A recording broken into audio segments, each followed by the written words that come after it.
Bonjour. Tout d'abord, je voulais remercier les laboratoires Bezin pour l'opportunité qui nous a été donnée de vous faire part des actualités sur l'endométriose. Au cours de cette séance, nous avons mis à jour les nouvelles recommandations qui viennent d'être publiées il y a une semaine sur le traitement médical qu'a présenté le professeur Nathalie Chabert-Buffet. Le professeur Cyril Touboul a présenté également la prise en charge moderne de l'endométriose ovarienne en insistant sur un changement de paradigme incluant le traitement médical, notamment basé sur le rôle du gynécologue. En troisième lieu, nous avons évoqué un problème particulièrement difficile qui est celui de l'infertilité ou de la fertilité associée à l'endométriose, non pas en opposant la composante chirurgicale à la composante d'assistance médicale à la procréation, mais en réalité en soulignant la complémentarité et la chronologie de la prise en charge de ces patients, pouvant passer en premier lieu par une AMP ou, comme nous l'avons démontré dans les formes profondes, par une prise en charge chirurgicale, puis en AMP. Alors, pourquoi ce webinaire? En premier lieu, parce que depuis 2017, date à laquelle les recommandations ont été écrites conjointement par la HAS et le Collège national des gynécologues obstétriciens français, il y a eu bon nombre de publications qui ont été faites qui rendent quasiment pour certains chapitres les données déjà obsolètes. D'abord, pour replacer un peu le problème sur le plan épidémiologique, des chiffres que vous connaissez certainement, pour rappeler que de 2 à 4 millions de femmes sont concernées par l'endométriose, que c'est certainement l'une des premières causes d'infertilité chez la femme en France, que c'est aussi la source de dysménorrhée qui est importante, retrouvée chez plus de 80% des patientes atteintes d'endométriose. 25 à 40% de ces patientes ont une dyspareunie. Et surtout, je dirais, sur le plan purement économique, c'est la première cause d'absentéisme, que ce soit au niveau scolaire ou encore au travail. Et nous y reviendrons peut-être tout à l'heure pour parler du coût de la prise en charge de ces patients. Le deuxième concept le plus important dans l'endométriose, c'est de savoir que c'est une maladie qui intéresse les femmes tout au long de leur vie, avec des problématiques qui vont évoluer en fonction de l'âge des patientes. Ainsi, pour les adolescentes, la problématique sera avant tout d'améliorer la symptomatologie douloureuse et donc d'avoir un effet positif sur l'absentéisme scolaire. Chez les femmes plus mûres, la problématique sera bien entendu aussi la douleur, mais apparaîtra en deuxième ou voire en première problématique, celui de la grossesse. Puis, pour les femmes de plus de 40 ans, c'est là que se pose le problème de l'indication des thérapeutiques médicamenteuses, en prenant en compte la possibilité de comorbidité qui apparaissent à partir de cette période. Et enfin, même si la probabilité est faible, il ne faut pas oublier que l'endométriose est associée à un surrisque, même faible, mais existant, de cancer de l'ovaire de certains types et du cancer de l'endomètre. Tout ceci, c'est pour souligner que la maladie endométriose doit être considérée comme une maladie chronique. Actuellement, elle n'est pas prise en charge comme une maladie à 100%. Et pourtant, nous avons tous les critères pour qu'elle le soit. D'une part, un système de santé qui donne une information. De l'autre côté, des patientes et des groupes de patientes qui interagissent avec des médecines aussi alternatives. Peu importe, je pense que la complémentarité est très importante. Et fait fondamental, et c'est le rôle de centre expert, de pouvoir donner un parcours de soins à ces patients qui errent pendant très longtemps. Pour preuve, quelques données que j'ai sorties de notre expérience à l'hôpital Tenon.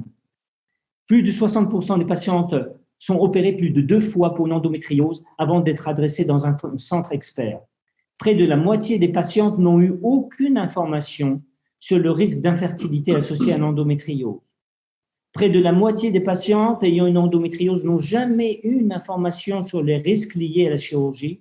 Et surtout, il faut bien le dire, il y a un coût moyen annuel d'une prise en charge d'une patiente endométriosique qui est de l'ordre de 10 000 € en prenant en compte tous les facteurs médicaux, non médicaux, arrêt de travail et ainsi de suite. Le deuxième élément majeur, à mon sens, c'est bien entendu les centres experts et surtout la RCP, comme en oncologie. Vous savez que c'est un travail que nous avons effectué notamment au sein de la commission d'endométriose du collège depuis 2017 où nous avions recommandé la création de centres experts avec RCP. À ce jour, les tutelles n'ont pas encore donné leur accord pour la création sur le territoire d'un maillage de centres experts ou de têtes de pont pour la prise en charge de l'endométriose. Et même, je peux vous dire que ce matin, je viens de recevoir encore un mail de l'ARS nous disant que notre promotion, soi-disant en centre expert ou tête de pont en Île-de-France, était reportée fin juin 2021. Bref, nous avons déjà 1 an et demi de retard par rapport à d'autres territoires, notamment ARA, c'est-à-dire Auvergne-Rhône-Alpes et la région PACA, mais qui est un peu, elle aussi, en retard.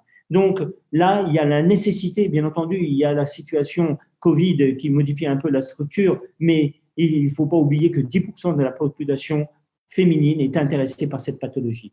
Alors, pourquoi évoquer le problème d'obsolescence, peut-être programmée, mais pas programmée, des recommandations de la HAS-CNJOF? Eh bien, vous pouvez le voir, depuis 2017, il y a 5200 articles qui ont été publiés dans PubMed sur l'endométriose.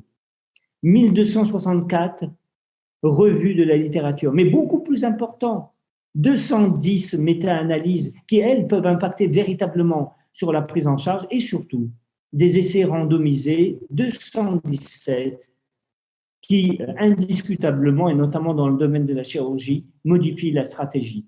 Donc, je ne vais pas rentrer dans les explications. Je pense que mes collègues vont vous présenter les différents aspects et je vais d'abord passer la parole à une personne qui m'est particulièrement chère et que j'apprécie énormément depuis de nombreuses années, le professeur Chabert-Buffet, qui va nous parler du traitement médical. Merci beaucoup, Émile Daraille. Merci également au laboratoire Bezin pour l'organisation de ce début de soirée, tous ensemble. Donc, je vais faire le point sur le traitement médical de l'endométriose dans un premier temps.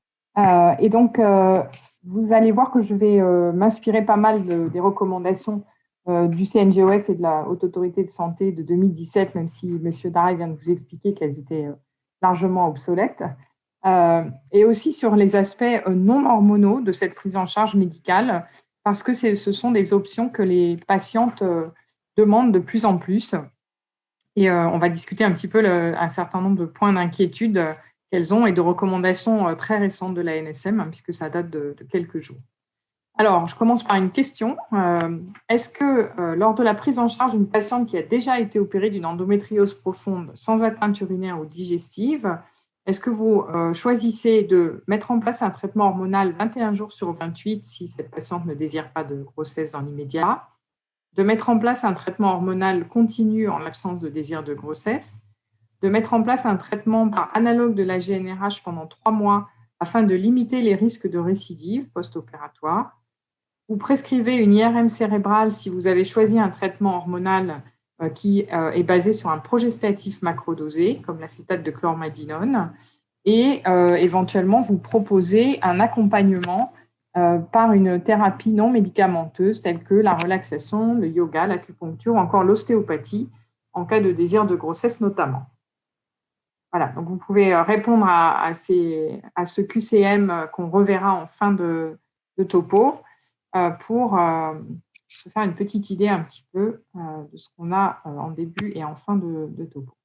Alors, la prise en charge de l'endométriose, Émile Daraille vous a expliqué que c'est une pathologie qui va accompagner certaines femmes tout au long de leur vie et on a des femmes de plus en plus jeunes qui ont maintenant un diagnostic d'endométriose puisque les recommandations depuis un certain temps quand même suggèrent de s'intéresser à ces douleurs, y compris chez les très jeunes filles, et de faire le plus tôt possible un diagnostic pour leur éviter des années de difficultés.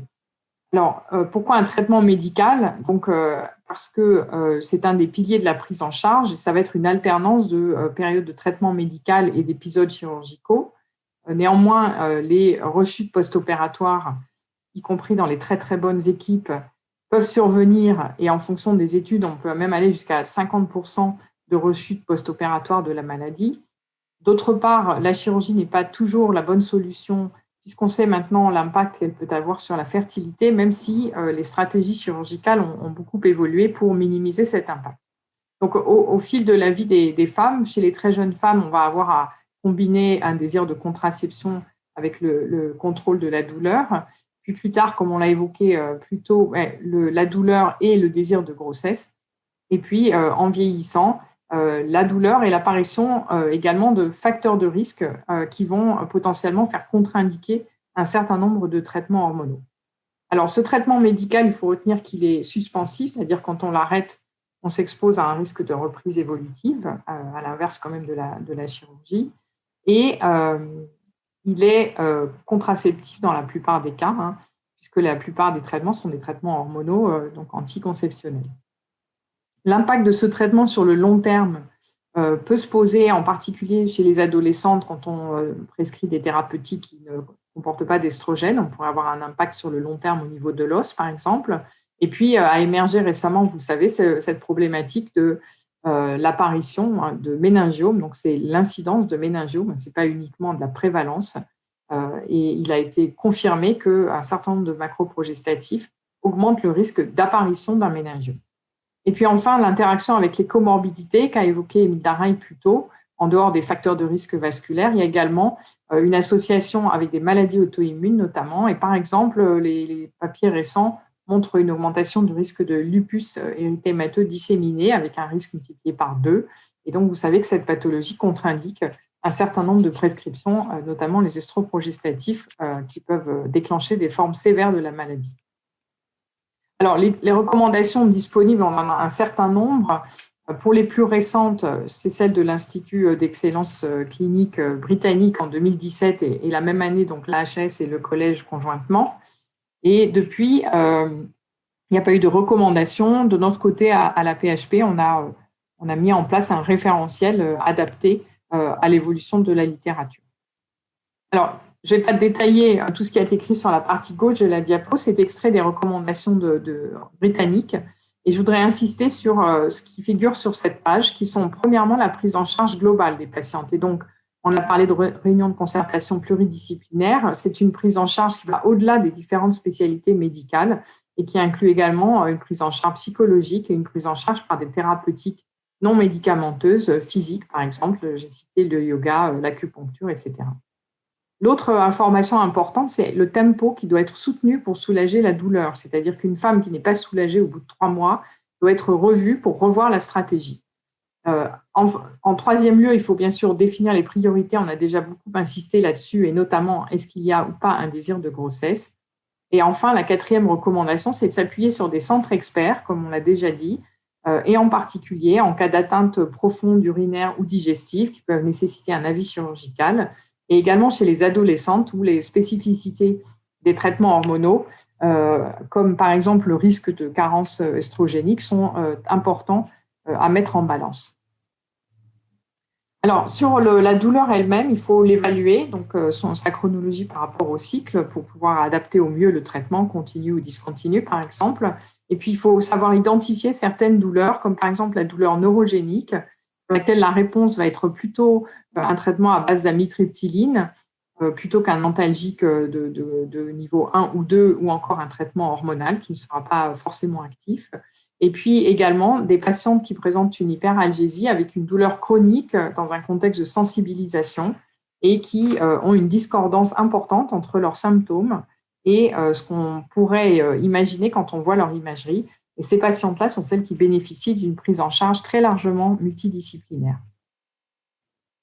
Alors, cette prise en charge globale, je vous l'ai dit déjà, mais elle fait appel à des thérapeutiques non médicamenteuses et non médicales, telles que la relaxation, l'acupuncture, l'ostéopathie, et qui ont un impact particulièrement important en termes de qualité de vie qui doit être bien sûr au centre de ces prises en charge. Alors, pour une patiente qui aurait un désir de grossesse et donc à qui on ne pourrait pas prescrire une thérapeutique hormonale, quels sont les traitements qu'on peut utiliser sans risque pour une grossesse qui débutera donc pendant ce traitement? Donc, vous êtes déjà familier, je pense, avec les thérapeutiques antalgiques conventionnelles comme les paliers 1, 2 et 3. Et donc, vous savez que, par exemple, les anti-inflammatoires non stéroïdiens ne peuvent pas être utilisés dans le dernier trimestre de la grossesse, que les paliers 2 comme le tramadol doit être évité également en fin de grossesse, et que les opioïdes forts, a fortiori, ne peuvent pas être poursuivis pendant toute la grossesse. Pour ce qui est des traitements des douleurs neurogéniques, la faveur serait plutôt à l'amitriptyline, qui est tout à fait possible pendant toute la grossesse. Pour les traitements alternatifs, méfiance, tout un tas de choses ont été testées et publiées, comme la mélatonine, le cannabis thérapeutique, des régimes, des compléments alimentaires, des thérapies par les plantes. Et en fait, pour toutes ces stratégies-là, on a peu de données sur leur impact pendant la grossesse et donc il n'est pas souhaitable de les poursuivre pendant la grossesse, même de risquer d'exposer un début de grossesse à ces thérapeutiques. En revanche, pour les thérapeutiques physiques comme l'acupuncture, l'ostéopathie, la stimulation électrique de la paroi abdominale ou encore le yoga, toutes ces stratégies peuvent être appliquées chez des femmes qui désirent une grossesse et pendant toute la grossesse, à condition d'être mises en œuvre par des professionnels qui sont habitués à les utiliser chez des femmes enceintes. Alors maintenant, pour les adolescentes, on a vu que les enjeux sont spécifiques. Alors je vais passer très vite sur les enjeux de diagnostic et les enjeux d'éviter de la chirurgie chez des femmes très jeunes. Et donc, chez les adolescentes, les principaux enjeux, c'est une thérapeutique qu'elles tolèrent bien sur le plan dermatologique, pondéral, saignement, c'est très important, d'autant plus chez les femmes jeunes. Et puis, donc, toujours cette préoccupation sur le capital osseux. On sait maintenant que le pic de masse osseuse est clairement atteint beaucoup plus tôt qu'on ne le pensait. Et donc, vers l'âge de 16 ans, tout est joué. Et donc, il faut absolument, chez les très jeunes adolescentes, se préoccuper de préserver ce capital osseux en faisant en sorte que l'apport estrogénique soit suffisant. Donc, en première intention, en raison de ces particularités, on va proposer un traitement hormonal bien toléré. Donc, les contraceptifs estroprogestatifs, bien sûr en informant bien ces femmes sur quand même les risques de thrombose, qui sont rares, en particulier à cet âge, mais qui existent. Donc, bien vérifier l'anamnèse familiale ou les microprogestatifs si cette femme ne veut pas utiliser un estroprogestatif.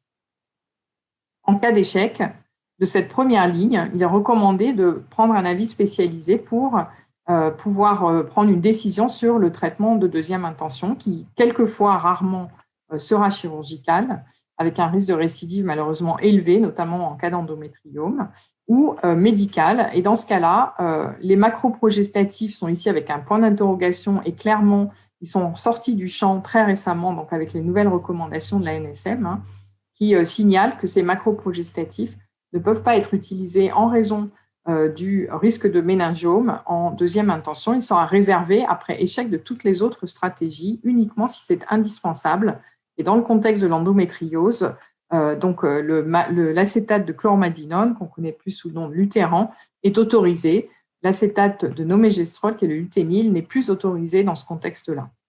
Alternative intéressante, donc le dienogeste, même s'il n'a pas été très exploré chez les jeunes femmes, est une molécule dont je vais reparler un peu plus tard, qui n'est pas arrangée dans la classe des macroprogestatifs du fait de son mécanisme d'action, et qui, dans la pharmacovigilance allemande qui est extrêmement étendue, puisque les Allemands ont bénéficié de ce traitement remboursé bien avant nous, cette molécule n'a pas été associée à la survenue d'un surrisque de méningiome. En toute dernière intention, chez les très jeunes femmes, les analogues de la GnRH, au même titre donc maintenant que les macroprogestatifs, toujours après 16 ans pour les analogues de la GnRH et avec une add-back thérapie. Alors, chez la femme plus âgée, donc en âge de procréer, chez la femme qui n'a pas été opérée, tout va être basé sur la symptomatologie douloureuse. En l'absence de douleur, si cette femme a une infertilité, on la prend en charge. S'il n'y a pas d'infertilité et pas de douleur, on n'a pas d'indication à donner un traitement spécifique. Et s'il y a un désir de contraception, il n'y aura pas de stratégie spécifique de cette contraception. Si cette femme est douloureuse, dans ce cas-là, on peut lui proposer un traitement médical premier qui sera adapté par rapport à son expérience précédente. Et donc, dans les recommandations de 2017, on recommandait les estroprogestatifs ou le lévonorgestrel ou les pilules à base de lévonorgestrel ou de norgestimate pour réduire le risque de thrombose ou un dispositif intra-utérin au lévonorgestrel. Ceux qui ont été évalués sont ceux dosés à 52 mg pour l'endométriose. En deuxième ligne, dans ces recommandations, un microprogestatif ou le dienogeste, qui dans le référentiel de la PHP a été remonté en première ligne en parallèle. Et puis donc en dernière ligne maintenant, les macroprogestatifs ou les analogues de la GnRH, avec ces toutes nouvelles recommandations de la NSM sur la prescription des macroprogestatifs. Je vais y revenir. Si cette femme a été opérée, la première question, c'est est-ce qu'elle a un désir de grossesse? Si oui, on la prend en charge pour son désir de grossesse, une grossesse spontanée s'il n'y a pas de cause d'infertilité franche ou une prise en charge en AMP pour là encore ne pas faire perdre de temps aux patientes.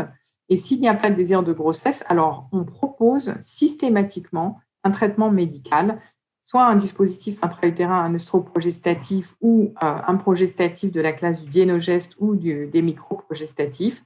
Et dans ce cas-là, ce traitement doit être proposé de façon continue. La littérature est très claire. On doit proposer, pour éviter les récidives, un traitement hormonal continu. Les macroprogestatifs vont donc arriver là encore en dernière intention. Le luthéran uniquement dans le contexte de l'endométriose. Et avant la mise en place du traitement, comme avec l'androcure ou l'acétate de cyprotérone, il faut maintenant réaliser une IRM et il y aura un suivi de l'IRM à 2 ans puis à 5 ans. Les analogues de la GnRH peuvent être utilisés, mais doivent être utilisés là encore avec une add-back thérapie d'emblée. Et on va voir un peu plus tard des nouveautés qui arrivent dans cette prise en charge. Alors donc, cette histoire de méningiome, pour refaire le point rapidement, ces méningiomes, donc on sait dans une étude de prévalence, mais aussi une étude d'incidence maintenant, est très vaste, que certains macroprogestatifs ont été associés à un surrisque de méningiome. Donc c'est une histoire qui est connue depuis longtemps, puisque l'équipe de Lariboisière, Sébastien Fröhlich, a publié à 2 reprises sa série de patientes. Et ces molécules, quand elles sont interrompues, permettent de faire réduire la taille d'un certain nombre de méningiomes. Ce risque augmente avec l'âge, il augmente avec la dose et la durée du traitement. Et ça concerne donc l'acétate de cyprotérone, de chlormadinone et de nomégestrol, qui ne doivent donc plus, dans le cadre de l'endométriose, alors acétate de cyprotérone jamais être utilisé, acétate de chlormadinone seulement est autorisé, et il est autorisé si on n'a pas d'autres solutions. Avant ça, informer les femmes, faire une IRM préthérapeutique et prévoir un suivi IRM de la même manière qu'avec l'acétate de cyprotérone, en minimisant la dose et la durée du traitement. Alors le dienogeste, donc c'est une molécule qu'on a peu utilisée en France parce qu'il a été non remboursé pendant longtemps. Actuellement, on dispose de 3 molécules remboursées qui ont été commercialisées à peu près en même temps. Donc 2 mg en continu une seule fois, ça suffit, il n'y a pas besoin de répéter continu. Et donc, les études, cette molécule a été développée pour le traitement de l'endométriose, en fait. Donc, on dispose de très nombreuses études spécifiques par rapport aux mécanismes d'action. Et on est allé dans l'intimité des mécanismes jusqu'à évaluer et démontrer que cette molécule est capable, par exemple, de rétablir l'équilibre entre les différentes formes du récepteur de la progestérone, équilibre qui est anormal chez les femmes qui présentent une endométriose. Ce qui est important pour la pratique, ce sont les données cliniques. Et donc, cette molécule a clairement fait la démonstration de sa supériorité par rapport au placebo, à la fois à court et long terme, sur la douleur, et de la non-infériorité par rapport aux traitements de référence qui sont les analogues de la GnRH, à la fois pour le contrôle de la douleur, la qualité de vie préopératoire, mais également la récidive des lésions et le contrôle de la douleur chez la femme opérée. Une association qu'un certain nombre d'entre nous utilisent, c'est l'association Dienogeste et Valérate d'estradiol, qui est particulièrement séduisante chez les femmes très jeunes, par exemple. Mais pour l'instant, les données restent assez limitées sur cette association. Alors, dans les perspectives, vous allez voir apparaître des antagonistes de la GnRH. Donc, l'avantage des antagonistes, c'est qu'il n'y a pas d'effet flare-up, donc il n'y a pas de stimulation initiale de l'axe gonadotrope. Et ces antagonistes ont été, par exemple, l'élagolix a été largement évalué avec 2 papiers dans le New England récemment, avec une supériorité par rapport au placebo, on l'attendait, et une non-infériorité par rapport à ce qui est considéré comme le traitement de référence aux États-Unis, qui est un progestatif macrodosé injectable. Vous allez voir apparaître également une association toute faite d'un antagoniste PEROS avec une add-back thérapie dans les mêmes comprimés, qui pour l'instant va être commercialisé pour les myomes et qui sera commercialisé ensuite pour l'endométriose. Et enfin, le linzagolis, qui est encore une autre molécule en cours d'évaluation, antagoniste par voie orale. Pour les effets indésirables, les agonistes et les antagonistes de la GnRH sont comparables, sauf si une add-back thérapie est proposée en même temps, ou l'intérêt éventuellement de ces associations toutes faites avec toutes les molécules dans le même comprimé. D'autres options d'avenir qui sont alors là complètement centrées sur la physiopathologie de la maladie, Les anti-TNF-alpha, en fait, ont été évalués, y compris en clinique, et n'ont pas démontré leur efficacité. Les inhibiteurs des métalloprotéases, qui sont un autre mécanisme majeur de la maladie, ont été évalués dans des données précliniques et on n'a pas encore d'informations cliniques. De la même façon pour les anti-angiogéniques, on attend des études cliniques et leur publication pour ces molécules. Alors, j'en reviens à mon petit QCM du départ. Donc, mes propositions de réponse, je ne sais pas si on peut avoir le sondage. Comme cette femme a déjà été opérée, eh bien, il fallait lui proposer un traitement en continu. Alors, je ne vois plus rien, la mise en place d'un traitement par analogue de la GnRH pour limiter le risque de récidive. En fait, en post-opératoire, ça ne permet pas de limiter le risque de récidive, ça contrôle la douleur, mais pas le risque de récidive des lésions. La question D vient de changer, donc, puisque la NSM vient de préciser qu'il fallait réaliser une IRM cérébrale avant de prescrire l'acétate de chlormadinone. Et bien entendu, on peut proposer un accompagnement par des thérapies non médicamenteuses comme la relaxation, le yoga, l'acupuncture et l'ostéopathie en cas de désir de grossesse. Voilà, donc la prise en charge de l'endométriose, c'est un travail d'équipe, comme vous l'avez compris, une équipe très vaste, très au-delà des équipes médicales et chirurgicales. Et je vous remercie de votre attention. Nathalie, tu m'entends? Oui, je t'entends. Une question qui est posée par l'une de nos collègues. Je souhaiterais savoir si le dienogeste en continu est contraceptif. Alors, c'est une très bonne question. Je vous remercie d'avoir posé. Et donc, en pratique, c'est un vrai quelque chose qui est un peu désespérant. C'est que ces molécules qui ont été développées pour traiter des femmes jeunes n'ont pas été développées pour, dans la même foulée, demander une AMM en contraception. Donc, ce qu'on sait, c'est que le dienogeste, à la dose où on le prescrit dans ce contexte-là, c'est-à-dire 2000 grammes par jour et en continu, a un effet anti-ovulatoire. D'autre part, il a, comme les microprogestatifs, un effet sur la glaire et l'endomètre. Donc, il est a priori contraceptif, mais officiellement n'a pas l'AMM pour la contraception. Voilà ce qu'on peut en dire. Merci. Et pour information, c'est la même problématique avec les antagonistes de la GnRH qui sont en train d'être développés. Ils n'ont pas demandé d'AMM contraception, alors qu'a priori, ça va être efficace. Je te remercie beaucoup pour cette. Je crois qu'il y aura d'autres questions qu'on abordera. Oui, on verra après. Je vais passer tout de suite la parole à Cyril Touboul qui va vous parler d'un problème majeur qui est l'endométriome, bien entendu, localisation ovarienne. Eh bien, merci beaucoup de m'avoir proposé ce sujet qui est vraiment très intéressant. Et merci au laboratoire Bezins pour l'organisation qui est plutôt très réussie. Et donc, je vais vous parler de la prise en charge médico-chirurgicale des endométriomes, mes liens d'intérêt et les questions. Alors, donc, il y avait une question sur le caractère isolé ou pas de l'endométriome. Le B, est-ce que les endométriomes entraînent une dysrégulation de la folliculogénèse en fonction de leur taille? En C, l'exercice chirurgical entraîne une baisse négligeable du taux d'AMH. En D, le dienogeste et le traitement, alors j'arrive plus à lire, et le traitement médical permettant la diminution significative de la taille des endométriomes. Et en E, une préservation de la fertilité peut être proposée aux jeunes patientes avec des endométriomes après évaluation de la réserve ovarienne. Donc, on verra la réponse au cours du topo et on reprendra CQCM. Alors, donc, il faut que j'attende un petit peu que le sondage, un petit peu qu'on ait le sondage. Donc, on garde le suspense. Je ne sais pas s'il y avait d'autres questions. C'était pour l'AMP, mais je pense qu'on l'évoquera après les topos, puisque ça va recouvrir un peu ton topo et celui de Sofiane. Je pense que c'est bien d'attendre. Sur la stimulation. Oui.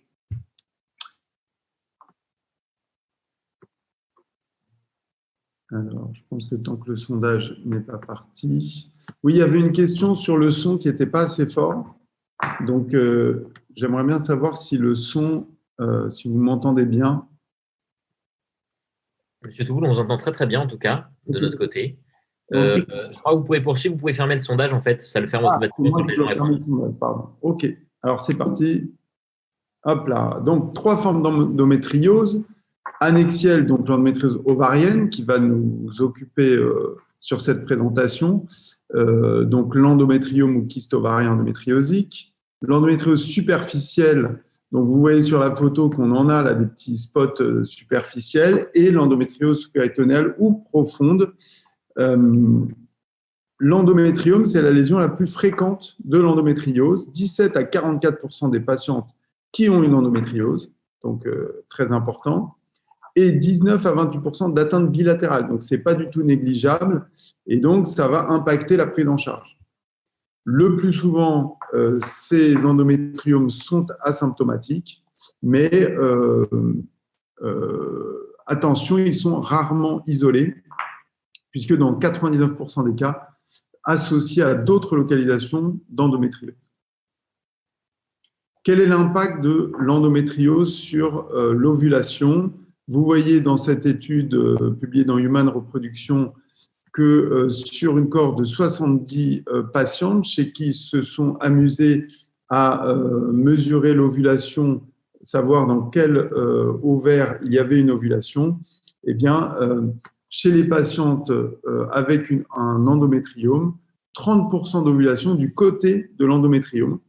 Donc, l'endométriome diminue significativement la capacité de l'ovaire atteint à avoir une ovulation. Et vous voyez qu'on passe, lorsqu'on a un endométriome de 35% d'ovulation, à 19%, donc moins de 20% d'ovulation, lorsqu'il y a plus de 2 endométriomes du côté de l'ovaire atteint.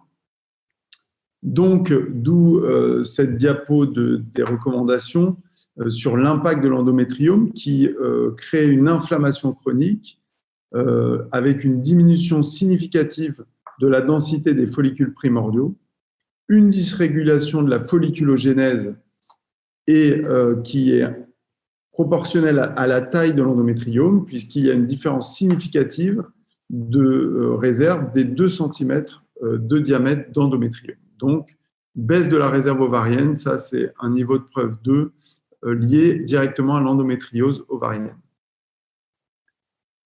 Donc, l'impact, on vient de voir, de la fonction ovarienne augmente avec la taille de l'endométriome. L'endométriose ovarienne est moins souvent douloureuse que les localisations profondes. Et donc, ça, c'est important puisque lorsqu'on a un endométriome symptomatique, il faut absolument rechercher d'autres localisations d'endométriose, notamment de l'endométriose profonde, puisque c'est celle qu'on voit le mieux à l'imagerie.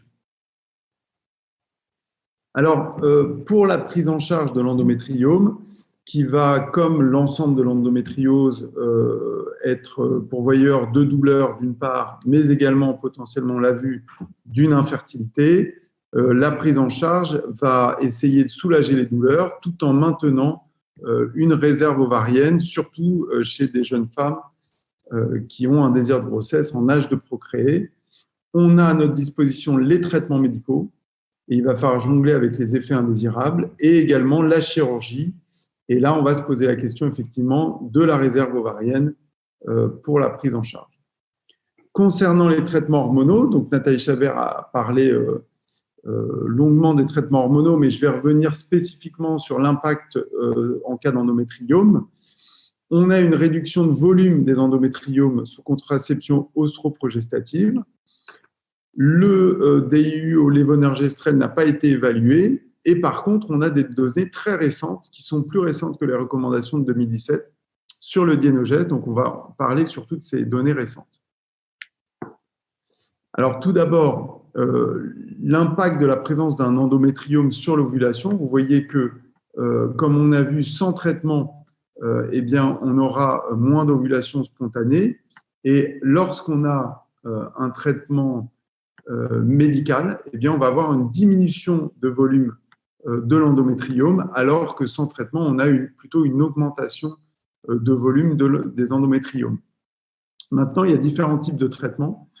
Et lorsqu'on compare le traitement par Dienogest seul versus Dienogest plus œstrogène, eh bien, on a une baisse plus importante, jusqu'à près de 100% du diamètre, lorsqu'on donne du Dienogest seul, contre seulement 45% associés aux œstrogènes. Donc, efficacité supplémentaire du Dienogest seul sur la réduction du diamètre. Donc ça, c'est une publication de 2020. Si on retrouve également une seconde publication de 2020, on a des données concordantes, puisque vous voyez que lors d'un traitement médical par Dienogest, on a une réduction avec le temps à 3 mois puis à 6 mois jusqu'à 75% de réduction de volume de l'endométriome contre une diminution qui, dans cette étude, n'était pas significative lorsqu'on rajoute des œstrogènes au Dienogest. Donc là, avec Dienogest, on passe de 65 à 16 mm, donc une efficacité sur la taille. Dans les deux groupes, on diminuait significativement les douleurs et les symptômes. Donc justement, on va reparler des douleurs. Donc là, toujours une troisième étude de 2020 qui montre une diminution encore du volume très importante jusqu'à 6 mois, un petit peu moins jusqu'à 12 mois, mais l'ensemble fait qu'on a quand même une diminution assez radicale de la taille des endométriomes sous Dienogest. On a à peu près les mêmes courbes concernant les douleurs. Vous voyez sur la dysménorrhée, par exemple, à 6 mois, on baisse à moins de 20% de dysménorrhée et quasiment à moins de 5%, à 2% à 12 mois. Alors, l'effet un peu moins flagrant sur la dyspareunie, la douleur pelvique chronique, la dyspareunie, ça s'explique assez facilement puisque lorsqu'il y a un contact direct sur la lésion, ça peut créer des douleurs qu'il n'y a pas spontanément. Donc, concernant les endométriomes et la douleur, il est recommandé de rechercher et traiter d'autres localisations pelviennes de l'endométriose lorsqu'on a diagnostiqué un endométriome. Donc, ça rejoint un petit peu la recherche d'autres localisations. Le traitement chirurgical par kystectomie est efficace sur les douleurs en cas d'endométriome isolé, mais attention, il est rarement isolé. Et la prise en charge chirurgicale est justifiée en cas de symptômes douloureux. Ça, c'était les recommandations de 2017. L'impact de la chirurgie, attention, peut réduire la réserve ovarienne. Donc ça, c'est une donnée qui va être importante, surtout par exérèse. Possible effet négatif sur la fertilité post-opératoire, on va voir que c'est contrasté. C'est plus compliqué que ça. Et risque majoré en cas d'endométriome volumineux, récidivant ou bilatéraux. Donc, il est recommandé de faire une évaluation de la réserve ovarienne avant une chirurgie pour endométriome. Alors, on voit dans cette étude d'Horace Roman de 2010 qu'en fonction de la taille de l'endométriome, on va réséquer une portion de plus en plus importante d'ovaires sains et de parenchyme sain, puisqu'on perd 200 microns par centimètre de kyste supplémentaire réséqué. Et donc, vous voyez qu'entre 3 et 6 cm, quasiment on double le parenchyme sain qu'on va réséquer lorsqu'on fait une kystectomie ovarienne. Dans cette étude, toujours dans Human Reprod, on retrouve un facteur de risque qui est le traitement préopératoire médical avant kystectomie, puisque chez les patients qui n'ont pas de parenchyme sain réséqué, on n'a que 14% de traitement préopératoire, alors qu'on a plus de 50% des patientes qui ont eu un traitement préopératoire lorsque le parenchyme sain est retrouvé à l'histologie. Concernant l'impact de la kystectomie sur la réserve ovarienne, là, on a carrément une méta-analyse publiée en 2019, compilant 12 études, 783 patientes, avec près de 500 patientes kystectomie unilatérale et près de 300, on a une kystectomie bilatérale. Et bien, dans cette étude, on a une diminution à 6 mois puis à 9-12 mois très importante de l'AMH en post-opératoire. Vous voyez 27% de diminution de l'AMH à 6 mois, quasiment 40% de diminution à 9-12 mois quand on fait une kystectomie unilatérale, donc avec en moyenne une baisse de 1,65 de l'AMH, ce qui est vraiment non négligeable. Et alors, quand c'est une kystectomie bilatérale, alors là, c'est encore plus dramatique puisqu'on a 43% à 6 mois, 57% à 9-12 mois et 2 points de perte d'AMH. Donc, vous voyez un effet vraiment non négligeable sur l'AMH. Par contre, lorsqu'on fait une excision, une kystectomie, eh bien, on a une diminution significativement moins importante que d'autres techniques comme une destruction sur cette revue de la Cochrane de 2008. Donc, la kystectomie est efficace pour prévenir le risque de récidive. Et c'est là que ça complique un petit peu les choses, c'est qu'on a quand même, sur cette même méta-analyse de la Cochrane, une augmentation de la fertilité spontanée après excision versus destruction. Donc, en comparant deux techniques chirurgicales. Donc, pour faire un petit peu la synthèse sur la kystectomie, c'est la technique qui permet de diminuer le taux de récidive de manière plus importante. Il y a une efficacité sur les douleurs en cas d'endométriome isolé et ça améliore le taux de grossesse spontanée. Mais attention, surtout, il faut retenir sur cette dernière méta-analyse de 2019 la diminution très importante à court terme et à moyen terme de l'AMH à 6 mois et 12 mois. Du coup, quels sont les types de chirurgie possibles? Alors déjà, les critères qui vont impacter le type de chirurgie, caractère unique et multiple sur l'ovaire. Est-ce que c'est un endométriome uni ou bilatéral, puisqu'on a vu que ça changeait vraiment le taux d'AMH post-opératoire. La taille de l'endométriome aussi peut influencer sur la baisse de l'AMH. Les symptômes et est-ce que sur l'évaluation échographique préopératoire, il y a une persistance de tissu ovarien sain autour ou même IRM. Le type de chirurgie, on a la kystectomie, on a vu efficace sur les récidives, on a la fenestration, donc on va voir qu'on va s'en servir plutôt pour préserver la réserve, vaporisation, annexectomie, donc ça c'est quand il n'y a plus de désir de grossesse, ou l'alcoolisation. Donc, je vais vous proposer ici une stratégie de prise en charge médico-chirurgicale en fonction des situations.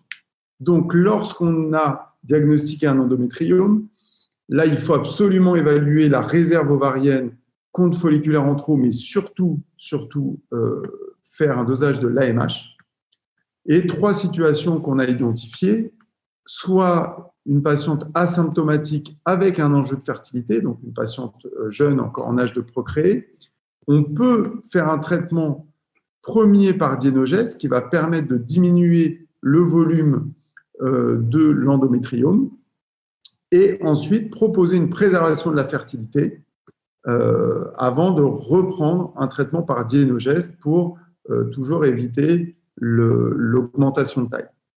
Chez une patiente symptomatique avec un désir de grossesse, on va se poser la question d'une chirurgie en cas de difficulté de prise en charge en AMP, donc une taille de plus de 6 cm, ou des ponctions impossibles pour faire le prélèvement ovocytaire. Et on va enchaîner directement sur la prise en charge en AMP en ciblant donc le désir de grossesse prioritaire. Une patiente symptomatique sans enjeu de fertilité, eh bien là, on peut proposer la kystectomie ovarienne puisque c'est ce qui permet de diminuer au maximum les récidives, suivi d'un traitement par dienogèse. Pourquoi? Parce que ça va diminuer le risque de récidive. Je finirai sur cette diapositive qui est l'information des patients, parce qu'on voit bien que quel que soit le traitement qu'on va proposer, il y a une balance bénéfice-risque à discuter avec les patientes. Il faut savoir si leur problème principal, c'est les douleurs ou est-ce que c'est l'infertilité. Et donc, on va présenter à chaque fois, au moment du choix du traitement, les bénéfices-risques de chaque type de traitement, que ce soit le traitement médical ou le traitement chirurgical. Et donc, on va reprendre notre quiz du début. Donc, parmi les affirmations suivantes, l'endométriome est souvent isolé? Non, puisque dans 99%, il est associé à d'autres localisations. Alors, les endométriomes entraînent une dysrégulation de la folliculogénèse? Oui, ça perturbe le fonctionnement ovarien.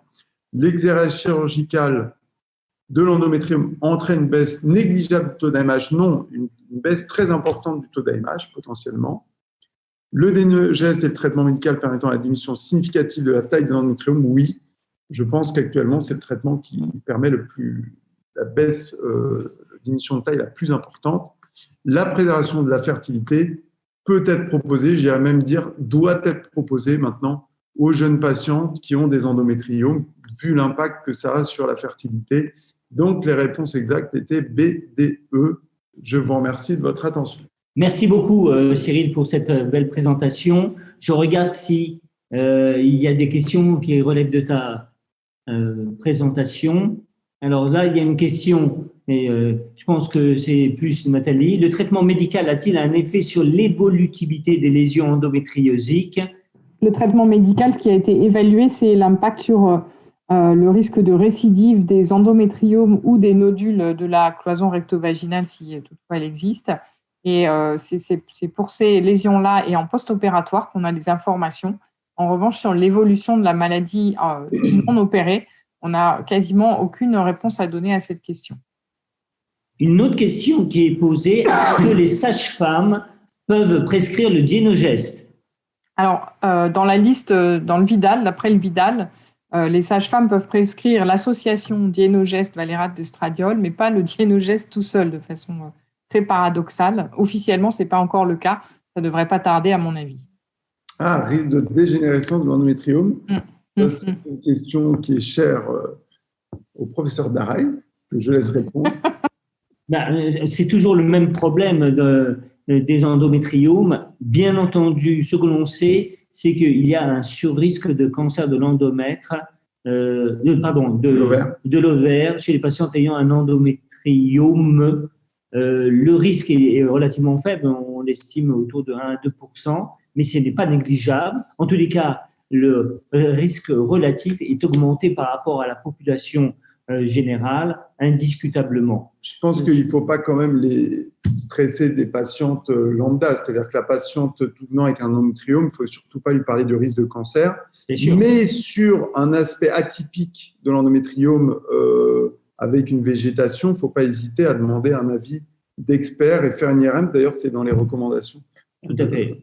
C'est là que joue le rôle le plus important, l'IRM, qui va rechercher non pas simplement le diagnostic d'endométriome qui est facile à l'échographie, c'est de rechercher les petits signes qui vont faire évoquer la dégénérescence d'un endométriome. Attention à ne pas confondre l'effet chez la femme enceinte, car effectivement, il y a une transformation qui existe des endométriomes sous l'effet des hormones produites pendant la grossesse. Et surtout, il ne faut pas confondre ça avec une dégénérescence carcinomateuse de cette formation. Il y a des aspects tout à fait typiques qui permettent d'éliminer de façon formelle la décidualisation ovarienne est un élément très important.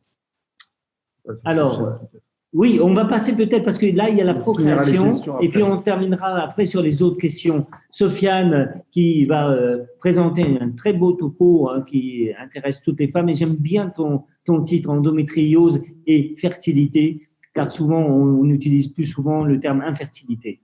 À toi, Sofiane. Merci beaucoup, M. Daray. Bonjour à toutes et tous.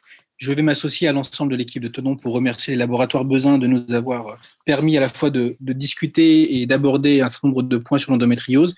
Et puis, les différentes présentations ont permis de poser les bases d'une réflexion. Et donc, on va essayer d'aborder la question de l'endométriose et de l'infertilité, ou plutôt des possibilités d'optimiser les chances de fertilité. En pratique, nous avions une première question. Alors, voici la question que je vous pose aujourd'hui. Quels sont les différents mécanismes associés à l'infertilité en situation d'endométriose? Comme vous pouvez le voir, la première proposition est celle de la modification de l'endomètre eutopique. La seconde est celle de la présence d'endométriome de 15 mm. Donc, j'insiste sur la taille du 15 mm. Éventuellement, une inflammation du liquide péritonéal. Éventuellement, une augmentation de la mobilité spermatique. Et enfin, une réduction de la réserve ovarienne, comme a pu vous le présenter le professeur Touboul. Je vous laisse quelques instants pour répondre à cette question qui, a priori, semble relativement simple. Et puis, nous aborderons un certain nombre d'informations et de thèmes.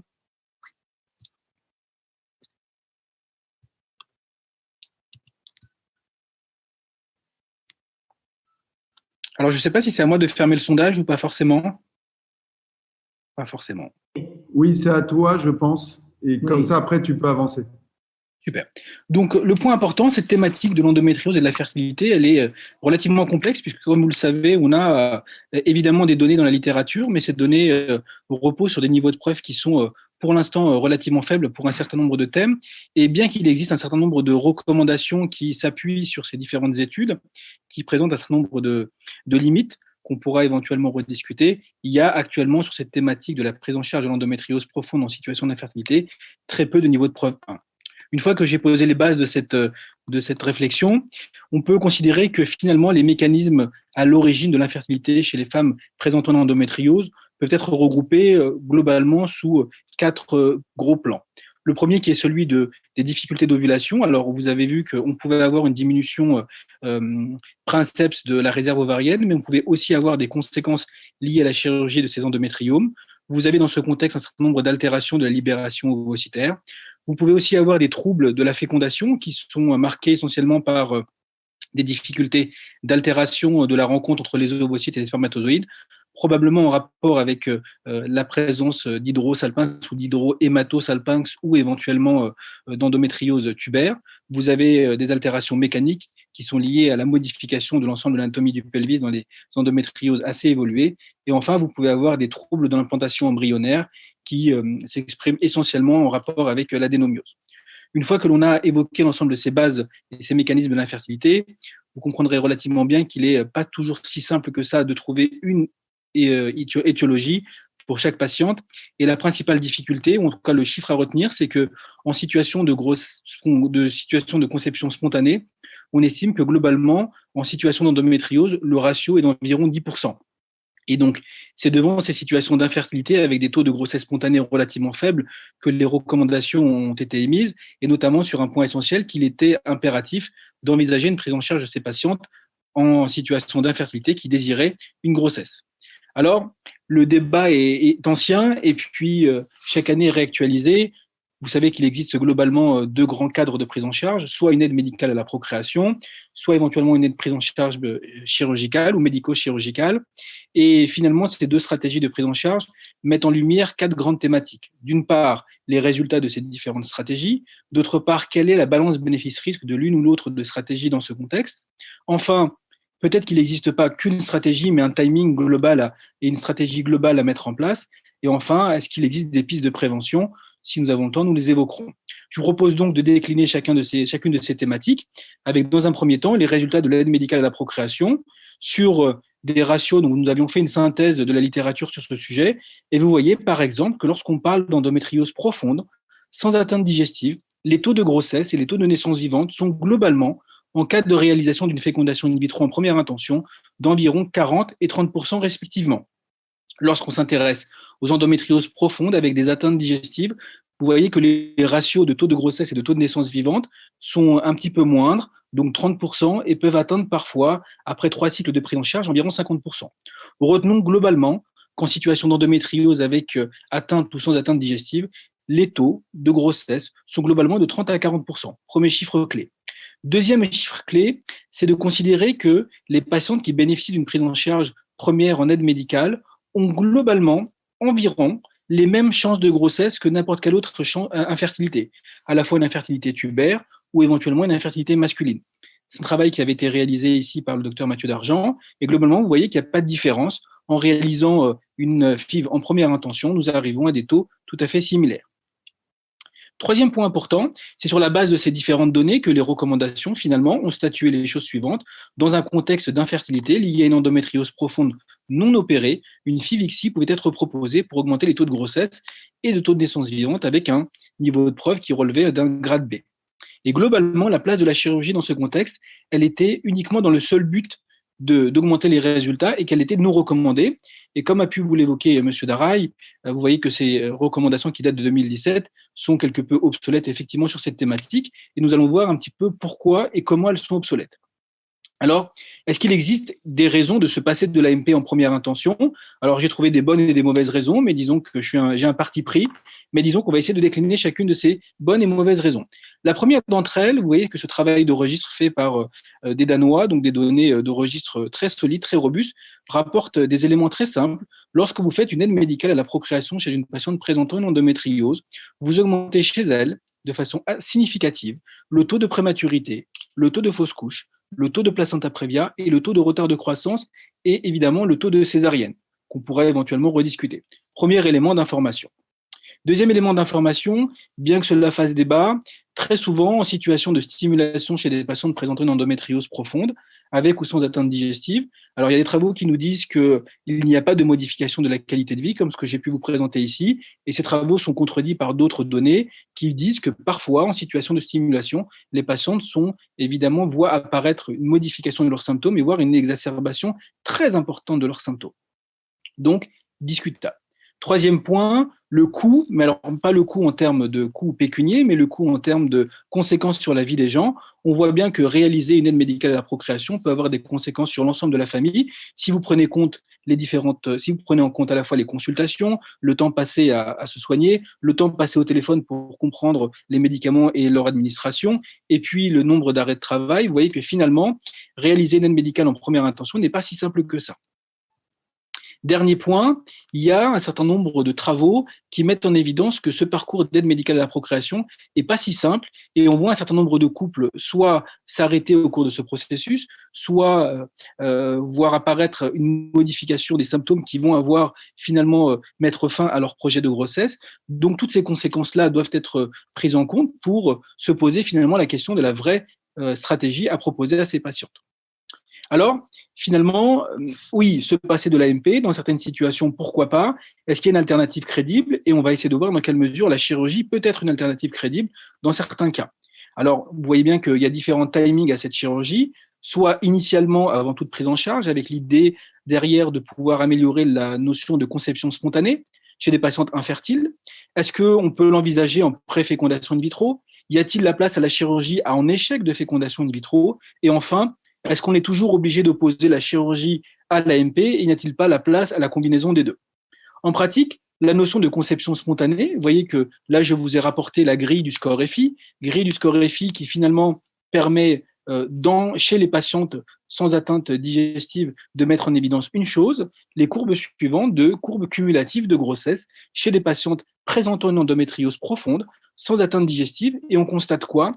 Première chose majeure, c'est que des patientes opérées chez qui on a laissé une fenêtre de conception spontanée, voient apparaître des taux de grossesse et vous voyez que ces grossesses sont obtenues, information très importante, dans les 6 à 12 premiers mois, avec l'idée simple que vous voyez différentes courbes qui correspondent à différents types de pronostics chez ces patientes et on constate que finalement, on voit des patientes avec un excellent pronostic, avec un score FI, comme vous pouvez le constater, élevé, et les patientes à moins bon pronostic. Et donc, ça renvoie à une idée claire que la chirurgie en conception spontanée, dans l'idée d'une conception spontanée, chez les patientes avec endométriose sans atteinte digestive, est une possibilité à condition d'une sélection a priori des patientes. Ça, c'est un message clé. Deuxième information, c'est en pré-FIV. Alors, nous sommes là en situation d'endométriose profonde avec atteinte digestive, donc dans des formes les plus sévères. Et qu'est-ce qu'on constate? On constate que chez les patientes qui doivent avoir un parcours d'aide médicale à la procréation, donc FIV, réaliser une chirurgie au préalable, la courbe bleue, est associée à l'obtention d'une grossesse spontanée. Et donc, vous voyez que les taux de grossesse sont obtenus vraiment très précocement, donc, comme je vous ai pu vous le dire, dans les 12 à 18 premiers mois. Et selon le même concept, réaliser cette chirurgie chez des patientes avant fécondation in vitro est également associé à l'obtention de grossesse.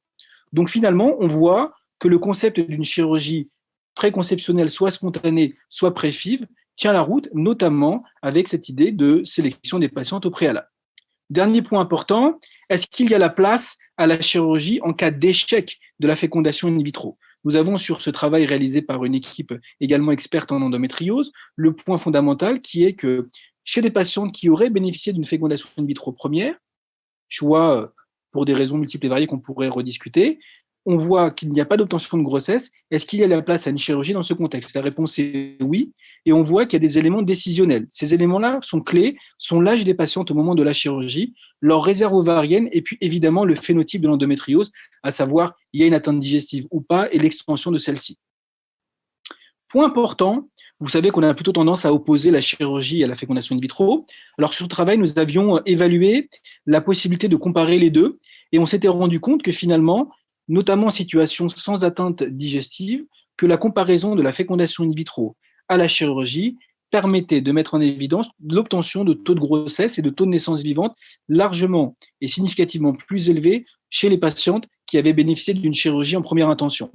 Donc, vous voyez que finalement, il y a toujours débat. Nous sommes là sur une étude avec l'utilisation d'un score de propension chez les patientes sans atteinte digestive.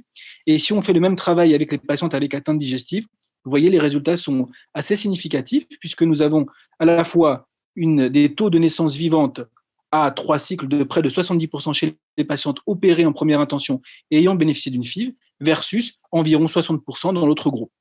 Finalement, pour répondre à la question du départ, qui était que l'AMP était une bonne option, la chirurgie était une option crédible? La réponse, vous voyez qu'en préfécondation in vitro, il semblerait que oui.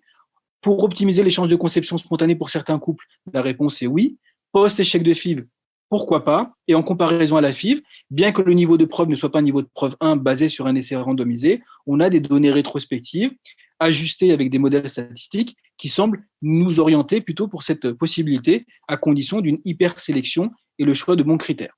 Alors, vous allez me dire, mais évidemment que la chirurgie semble avoir de bons résultats, mais quels sont les risques et les bénéfices de cette option? Alors, pour être honnête, il y a un point important, et ça revient à la physiopathologie initiale que je vous avais citée. Évidemment que la chirurgie ne permettra pas de chanter le problème de l'implantation, de chanter le problème de la réserve ovarienne, et donc, ou d'autres problématiques pouvant expliquer l'endométriose, mais vous avez un certain nombre de modifications, en tout cas de restauration de l'anatomie, de réduction de l'inflammation, qui peuvent entrer en compte et éventuellement expliquer pourquoi des taux de grossesse en spontané et en FIV, après chirurgie, sont aussi importants. Deuxième point, la notion de learning curve, et donc ça renvoie clairement à la notion d'expertise et forcément un biais de publication, puisque quand vous regardez dans la littérature, la majorité des résultats rapportés, notamment sur cette notion de conception en cas d'endométriose, reviennent et viennent de centres experts, et donc renvoient à la question de quelle chirurgie a été réalisée, selon quel concept, avec quelle expertise derrière. Et donc vous voyez bien que ça renvoie à la notion plus globale de centre expert, à la notion de travail d'équipe, et donc ça, ce sont des points qui sont importants à prendre en compte. Forcément, il faut parler des complications quand on parle de chirurgie d'endométriose. Péropératoire, environ 1%, non négligeable. Post-opératoire, environ 20%, avec des complications parfois sévères, et notamment la plus sévère qui est celle de la fistule rectovaginale, qui souvent met du temps à cicatriser et qui pose la question des résultats en termes de conception chez ces patientes désireuses de grossesse qui pourraient éventuellement voir apparaître une complication sévère. Qu'est-ce qu'elles deviennent? Alors, avant d'évoquer ce résultat, donc petit teasing, vous voyez qu'on s'était intéressé, nous, à la question de l'expertise et notamment du volume opératoire sur les résultats de complications. Et on voit bien qu'il y a un lien direct, significatif, très net sur les résultats post-opératoires en fonction de l'expertise de l'endroit où vous êtes opéré. Et ça, c'est valable à la fois pour les complications. Nous n'avons pas les données sur la fertilité, mais je suis persuadé que nous pourrions transposer ces résultats. Clairement, les résultats semblent corrélés à l'expertise de l'endroit où vous faites opérer. Et donc, l'AMH, Cyril en a déjà parlé, donc je passe très peu de temps. Et je voulais passer plus de temps sur cette diapositive qui est celle de que deviennent finalement les patientes qui auraient bénéficié d'une chirurgie, par exemple d'endométriose colorectale, qui verraient dans les suites apparaître une fistule rectovaginale. Est-ce qu'elles ont des chances de conception? La réponse est oui, elles ont des chances de conception. On voit bien que chez les patientes qui ont les plus grosses complications, elles sont moindres que le reste des patientes, mais n'empêche que le pronostic n'est pas totalement grévé. Et finalement, chez ces patientes, on a tout de même des conceptions et même des conceptions spontanées. Donc, oui, la complication peut subvenir, mais évidemment que derrière, il y a un temps de cicatrisation, mais derrière, le projet de conception n'est pas complètement mis de côté. Finalement, tout ça nous amène à une réflexion simple, qui est celle d'une stratégie. Alors, Nathalie Chabert-Buffet a pu vous présenter la stratégie de prise en charge des symptômes. Je vous propose finalement la stratégie que nous avons, nous, et sur la base sur laquelle on raisonne. Donc, évidemment, il y a la priorité du couple, et ça, c'est fondamental. La question deuxième qui se pose, c'est celle de la faisabilité de cette chirurgie, et notamment la notion de complétude de cette chirurgie. Avons-nous la capacité d'enlever l'ensemble de l'endométriose sans majorer les risques de complications, sans altérer les chances de fertilité des patientes? Et enfin, la notion de pluridisciplinarité, puisque finalement, vous voyez bien que c'est un travail d'équipe, à la fois chirurgical, médico-chirurgical, fécondation in vitro. Et j'insisterai sur le point essentiel qui est la notion de parcours spécifique pour la fertilité et pour sa préservation. Alors, le dernier élément donc, que je voulais citer, finalement, je ne sais pas si j'ai tellement le temps, qui est celui de la préservation de fertilité.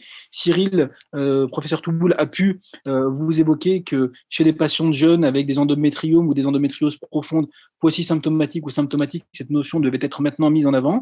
Et ça, c'est un point fondamental. Vous avez plein de raisons de l'évoquer, mais clairement, entre l'évoquer et le proposer, j'arrive à la même conclusion que Cyril. On doit le proposer à toutes les patientes qui présentent une endométriose qui n'ont pas pour l'instant accédé à leur projet de conception. Dernier point, finalement, une diapositive de synthèse pour dire que l'endométriose implique un parcours de soins, implique une expertise sur laquelle nous sommes tous très largement d'accord. Et ce point fondamental doit regrouper un certain nombre d'intervenants et donc de médecins de différentes compétences pour pouvoir accéder à ces résultats en termes de fertilité. Synthèse globale, nous considérons que chez les patientes présentant une endométriose modérée à légère, bien tolérée, sans autres facteurs associés d'infertilité chez la femme jeune, la chirurgie avec une fenêtre de conception spontanée semble tout à fait acceptable. Deuxième situation, vous avez parfois des patientes qui ont des indications chirurgicales d'emblée, notamment en cas de syndrome occlusif ou éventuellement de compression urétérale avec dilatation des cavités pilocalicielles ou d'impact majeur sur la qualité de vie ou de FIV impossible. Nous optons pour une chirurgie et chez ces patientes, une fécondation derrière in vitro. Enfin, chez les patientes présentant une endométriose sévère, avec un désir de grossesse prédominant, nous optons en première intention pour une fécondation in vitro, avec en cas d'obtention d'une grossesse, une grande satisfaction, et en cas d'échec après 2 cycles, rediscussion de façon collégiale. Finalement, les mécanismes associés à l'endométriose et l'infertilité, vous avez évidemment la modification de l'endomètre, vous avez évidemment le rôle de l'inflammation du liquide péritonéal qui peut avoir un impact, notamment après l'ovulation, sur les ovocytes dans le cul-de-sac de Douglas. Et enfin, vous avez une réduction de la réserve ovarienne. Donc, vous voyez qu'après le passage du professeur Touboul, 92% des gens ont opté pour ces propositions. Donc, c'était bien 1, 2 et 1, 3 et 5. Merci pour votre attention. Merci beaucoup pour cette très belle présentation. Et il y a beaucoup de questions. J'espère qu'on va pouvoir les aborder. Alors, la première question qui est posée, alors elle s'adresse en réalité à chacun d'entre nous. À quel âge proposer la préservation de la fertilité? Nathalie, veux-tu répondre? En pratique, il n'y a pas, avant 40 ans de préférence, bien sûr. Ensuite, avant cet âge-là, il n'y a pas réellement un âge spécifique. Il y a une évaluation globale en fonction du bilan de réserve ovarienne, des chances d'apporter un bénéfice à ces femmes-là en procédant à une préservation de la fertilité, en gardant quand même à l'esprit que les gamètes congelés, ça donne des résultats moins satisfaisants que des grossesses spontanées, et que finalement, ces stratégies sont surtout utiles quand il y a une réelle extinction de la fonction ovarienne au moment où la femme désire une grossesse, où là, les résultats modérés et modestes qu'on peut proposer sont meilleurs que 0% en pratique. Je pense qu'il faut aussi orienter nos collègues avec des critères. Par exemple, à Tenon, tu sais très bien qu'on ne la propose pas en deçà de 23 ans, parce que nos physiques disent plutôt qu'on risque d'avoir des ovocytes de mauvaise qualité et ainsi de suite. Inversement, alors très jeune, hein, oui. Exactement. Et deuxième élément, souvent dans notre pratique, on ne propose pas au-delà de 36-37 ans parce que le bénéfice en nombre d'ovocytes est relativement faible. Mais ce n'est pas un critère suffisant et d'exclusion. Mais c'est un élément de réflexion quand vous avez cet âge-là, plus une endométriose sévère avec atteinte colorectale et de plus une AMH qui n'est pas bonne, c'est sûr que les chances in fine d'avoir une grossesse avec une cryopréservation ovocytaire sont très très faibles. Alors, d'autres questions. L'adénomiose n'a pas été intégrée dans vos propositions de prise en charge de la fertilité. Ils ont tout à fait raison. Alors, c'est difficile de parler de ça. Allez, qui veut en parler? Sofiane? Commencez, M. Darey, et puis après, je rebondis si j'ai des trucs à rajouter. Alors, il est très clair que nous avons démontré que l'adénomiose, à elle seule, était un facteur péjoratif en termes de grossesse, que ce soit spontanément ou en procréation médicalement assistée, à tel point que dans nos premiers travaux, dès 2011-2012, nous avions démontré que les patients qui avaient un échec de fécondation in vitro avec une adénomiose diffuse n'avaient quasiment pas de chance d'obtenir des grossesses en fécondation in vitro au-delà de la première tentative et qu'il fallait, dans notre politique, switcher vers une prise en charge en don d'ovocytes. C'est peut-être dur, on peut donner un seuil à deux tentatives, mais c'est vrai que dans notre expérience, premièrement, le taux est plus faible et d'autre part, l'effet cumulé de tentatives de fécondation in vitro n'est pas une bonne solution pour ces patientes et qu'il faut compenser peut-être par une qualité ovocytaire grâce à des donneuses. Tu voulais rajouter quelque chose, Sofiane? Je suis d'accord avec vous. C'est vrai que sur l'ensemble des travaux qu'on avait pu faire, l'adénomiose ressort comme étant un facteur indépendant associé aux chances moindres d'obtention des grossesses et de naissances vivantes. Ça, c'était indéniable. Et sur les travaux que j'ai pu vous présenter, notamment sur la comparaison FIV et chirurgie, ça avait été ajusté. Et effectivement, les patientes avec l'adénomiose étaient celles qui avaient le moins bon pronostic. Donc, on est vraiment sur quelque chose qui est assez bien rapporté et assez clair. Alors, une autre question pour toi.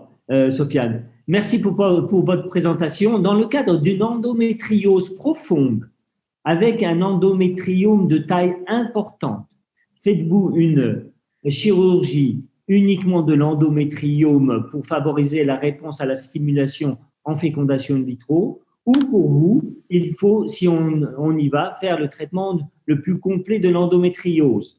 Alors, question relativement… merci pour cette question. Le parcours de cette patiente est relativement simple. Elle est vue dans un premier temps par un chirurgien ou un médecin de l'aide médicale à la procréation. Nous discutons de ces dossiers collégialement et généralement, nous arrivons à la conclusion suivante. Soit la patiente est symptomatique, avec la possibilité et le désir de bénéficier d'une chirurgie de l'ensemble de son endométriose. Et dans ce cas-là, on réalise la chirurgie de l'endométriose et de l'endométriome et ça comportera essentiellement une fenestration de cet endométriome.